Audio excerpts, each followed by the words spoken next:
Hi, everybody. Welcome to Giant TV. I'm Paul Hitchcock, founder and president of Giant Jacks Media. We're helping others to grow and nurture their businesses with AI. Love it. And we're here with Kimberly Layne Roberts. I have guests on here who are doing amazing things, and certainly Kimberly is one of them. Vistage Chair and running the only chief entrepreneur leadership group here in the Bay Area. We're in the San Francisco Bay Area. Welcome, Kimberly. Thank you, Paul. It's great to be here. Yes. Yeah, and what we're talking about, I just want to jump right into this, is you had just an absolutely awesome event recently with all female entrepreneurs here in the Bay Area. We collaborated on that. You did a lot of work making sure that thing was a success. So I want to talk about that event. And before we get there, a little bit about your group, and then let's get into that event. Sure. I also I'm a trusted executive coach on the side too, for those people that aren't an ideal fit at the moment for the peer group. And in the peer group, you also get coaching as well. But I was approached by Vista to be a chair, and I saw a need for a leadership group for founders or entrepreneurs. And so Yep. my group uniquely is a chief entrepreneur peer group. There is no other one in the Bay Area like mine. Mine is mainly founders of their organizations. I do have one appointed CEO, but he acts kind of like an entrepreneur, like it was his baby, so he Yep. fits right in. Um, in additionally too, when I was first starting my peer group, I was looking at women. Why? Because there were very few women in Vistage, and there's Yep. very few women chairs to begin with. And so I wanted to be a chair because I wanted more women to have access to these types of resources. I say, kind of the resources that will help your business soar and the connections that help your soul. Yep. So I have really been very happy with the members I recruited. I'm 50% women. I'm up to 13 now, and with your assistance, we're going to get up to 18 here relatively quickly. It's you have to be vulnerable. That's part of the group. We have a lot of fun, but we not only talk about our goals, but we actually accomplish them. So What? Yeah, fantastic. You and I have gotten a chance to know each other for a lot about your group, all good things. And Kimberly, just on a note there, you're meeting every month as a group, and then you're doing one-to-ones between those monthlies. Is that right?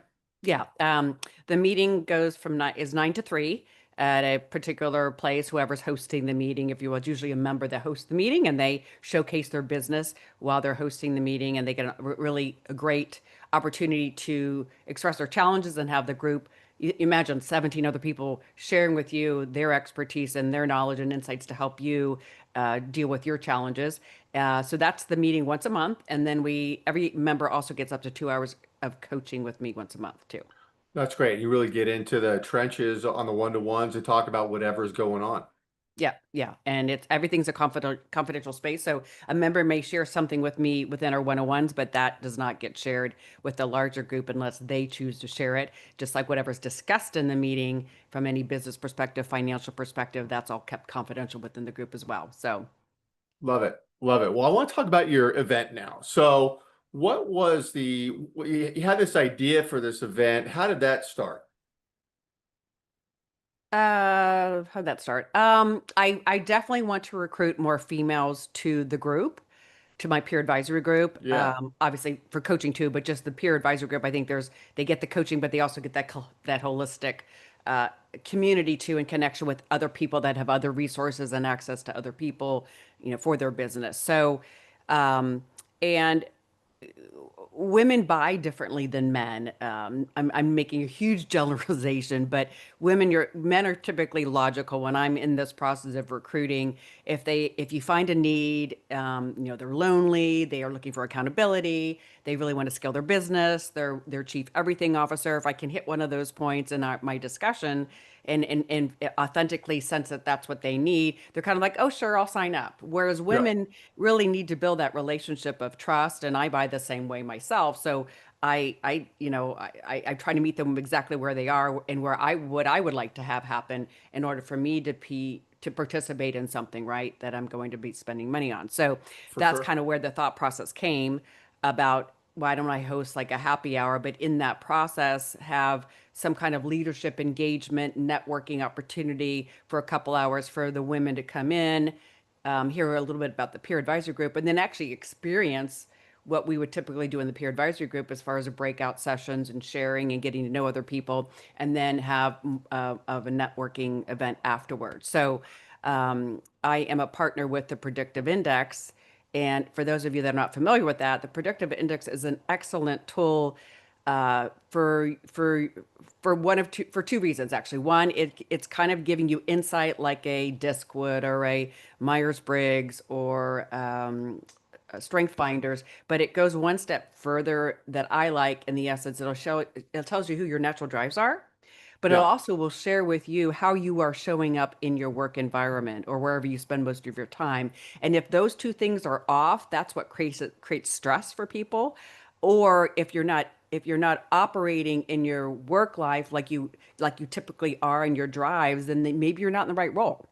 So it becomes a really good tool for leaders to really understand, are they in the right role, and are there tweaks we can make to minimize that stress, or create a role for you that's more engaging, or have you spend more time doing the things you love that drive you versus and delegate the rest of it, right? Yeah. So it becomes a very powerful tool in a short amount of time. In 6 minutes, I get this wealth of information about a person, and it's really kind of scary because it's really two questions, I just get so much information from it. So I used that tool. All the women took the assessment, and I knew if they took the assessment, they would show up.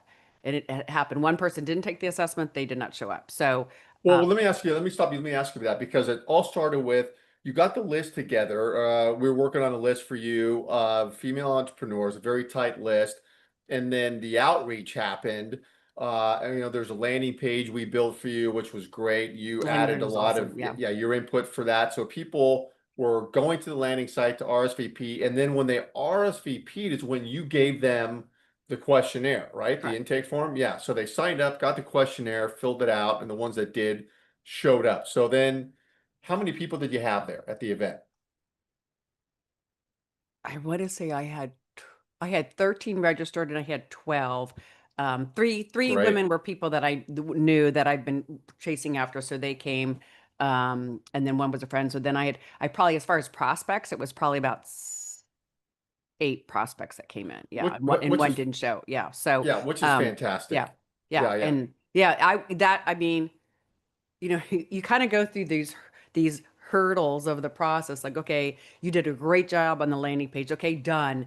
Then we start sending out the invites, and like you're waiting for someone to sign up, and then oh my gosh, somebody signed up. Then you're waiting for them to take the assessment. Oh, they took the assessment, and then then you're chasing people.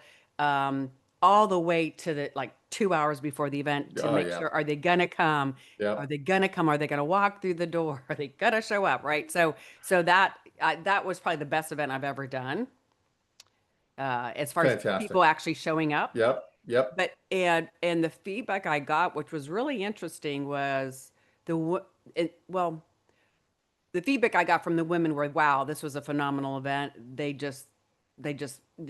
felt the women that were there were very in peer, like, where they were in their businesses, even though they were in different businesses, but very intriguing, driven, intelligent, warm, real Yep. people. I've never had an event where the everybody just blended so well. It was Oh, just that's very great. interesting where everybody Yeah. belonged in that room and added to that room.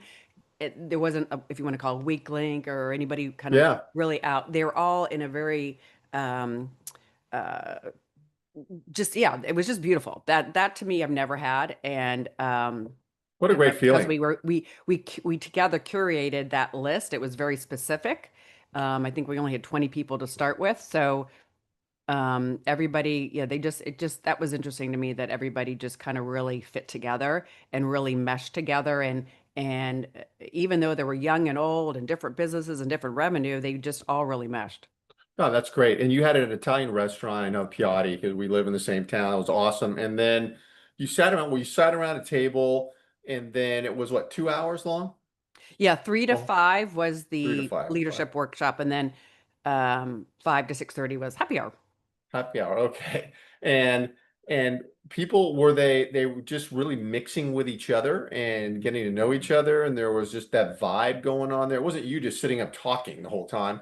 Well, no, because I did a brief introduction about the group and why I put this thing on, that I really believe, so many women don't have access to the resources or don't know about the resources that men have. And I feel like, Right. it's merely just knowledge, right? And exposure. So that was the intent. And then I used the predictive index and I divided everybody into four groups, and we went through the predictive index, and so they would have to sit with three other women maybe, and or two other women, and share what their feelings were around their predictive index. I would ask different questions about that. Do you prefer to be a collaborator, or do you prefer to be taking charge? And they'd have to share all that information, and then we'd share with the larger group. Then so we did four different breakouts in that course of the hour and a half. So Yeah. that's how they got to mingle and to really get to know each other, was during those breakout exercises.